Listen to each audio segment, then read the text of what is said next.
Hello दोस्तों और नमस्कार। आपका हमारे यूट्यूब चैनल पे स्वागत है। आज हम आपको बताने चल रहे हैं बीएड द्विवर्षीय पाठ्यक्रम प्रवेश परीक्षा लखनऊ द्वारा आयोजित की गई, लखनऊ विश्वविद्यालय द्वारा आयोजित की गई निर्देशों के बारे में।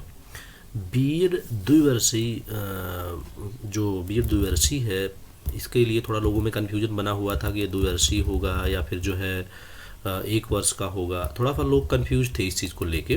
तो जैसे कि मैं आपको अगर बताऊं तो देख लीजिए, यहाँ पे पूरा पूरा बीएड का डिटेल दिया गया है। बीएड द्विवर्षीय परीक्षा में सम्मिलित होने के लिए न्यूनतम अर्हता मतलब आपकी योग्यता क्या होनी चाहिए।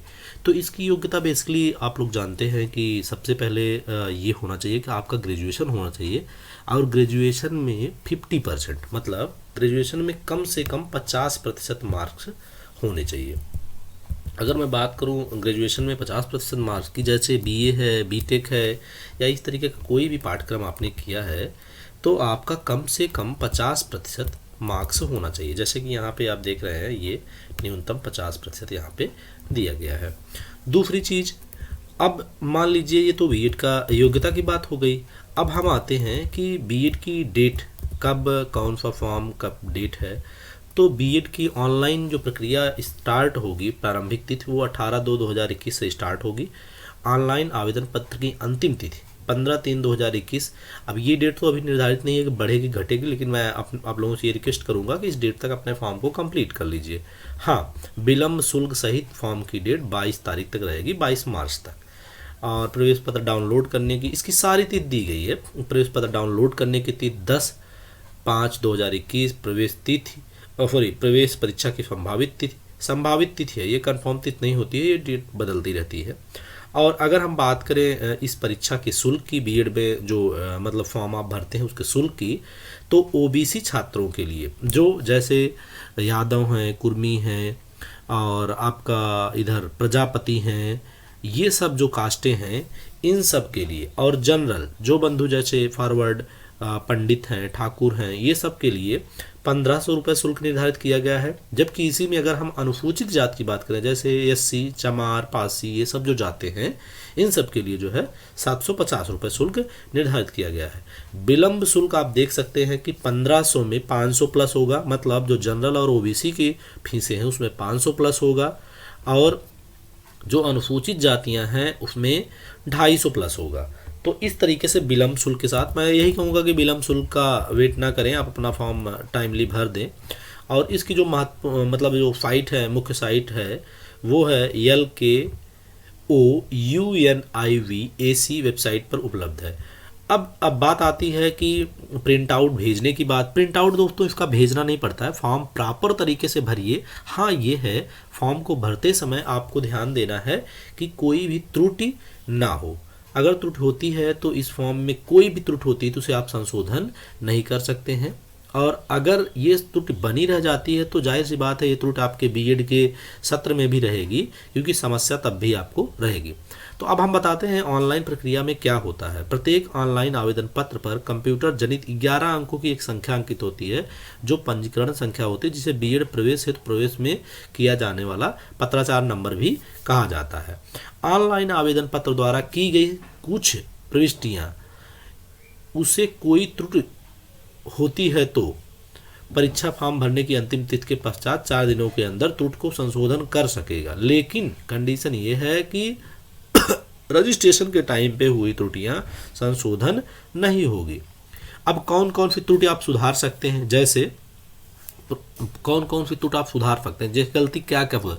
विषय वर्ग मतलब जैसे आपने साइंस लिया है, आर्ट कर सकते हैं, आर्ट लिया है, साइंस कर सकते हैं, ये गलतियां आपसे हो गई। लिंग अर्थात आप मेल पुरुष, महिला पुरुष में भरने में गलती हो गई, ये सुधार सकते हैं। भरांक का मतलब जो आपने नंबर पाया, जैसे आपने नंबर अपना जो डाला है 500 में 300 पाया है, 1000 में 600 पाया है, ये जो नंबर है उसे सुधार सकते हैं। तथा परीक्षा केंद्र, ईमेल आईडी अभ्यर्थी अपनी व्यक्तिगत ईमेल आईडी डालेगा इस फॉर्म में, क्योंकि उसी ईमेल आईडी पे आपका लॉगिन डिटेल जाता है, जो यूजर आईडी और पासवर्ड होता है उसी ईमेल आईडी पे आपको मिलेगा।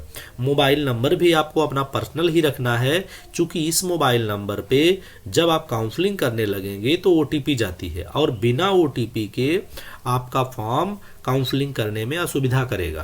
तो इसलिए अपने ही नंबर डालें, क्योंकि भविष्य में आपको काउंसलिंग के टाइम पे जब OTP लेना होता है तो कभी कभी जिनका मोबाइल नंबर डाले रखते हैं वो कहीं बाहर रहते हैं या मोबाइल नंबर स्विच ऑफ होता है, उस समय बहुत सारी समस्याएं आपके सामने आती हैं।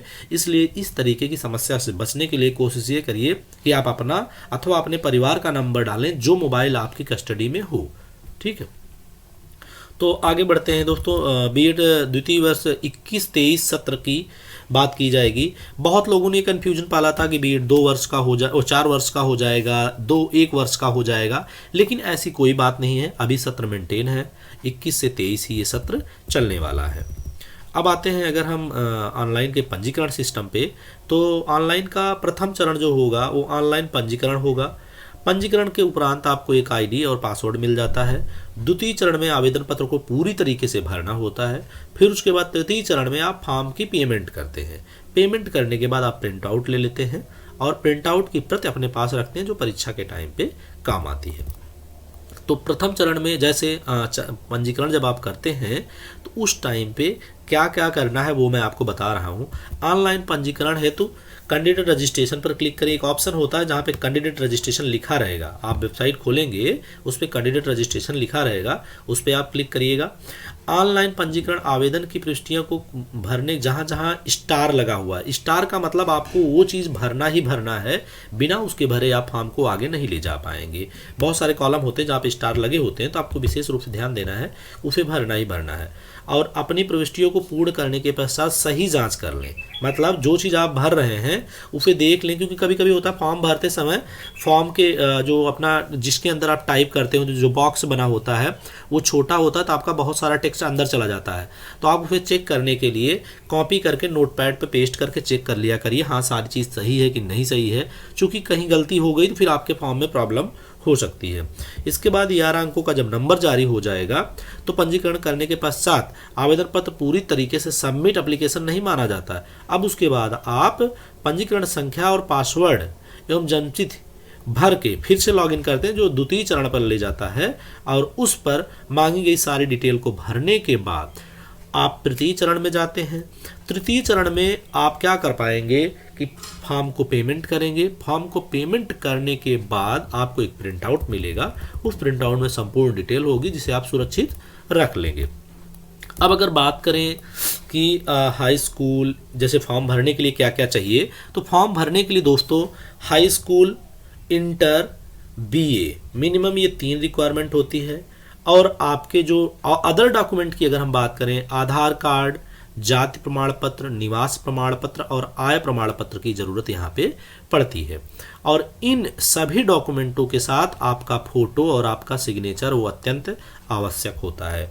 और अगर हम बात करें अदर डॉक्यूमेंट की, जैसे उदाहरण के लिए, तो आपका ईमेल ID और आपका मोबाइल नंबर ये कंफर्म आपके पास होना चाहिए।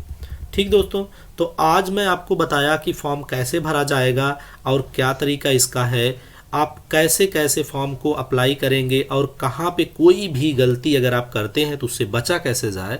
अगली वीडियो में मैं आपको लेके आने वाला हूँ लाइव फॉर्म, जहाँ से आप फॉर्म देख पाएंगे कैसे कैसे फॉर्म भरा जाएगा, और पूरे ऑप्शन को मैं समझाते हुए आपको ये डिक्लेरेशन देता हूँ। दोस्तों आज के लिए इतना ही, अगली वीडियो में लेके आता हूँ कैसे हम ऑनलाइन बीएड के फॉर्म को पूरी तरीके से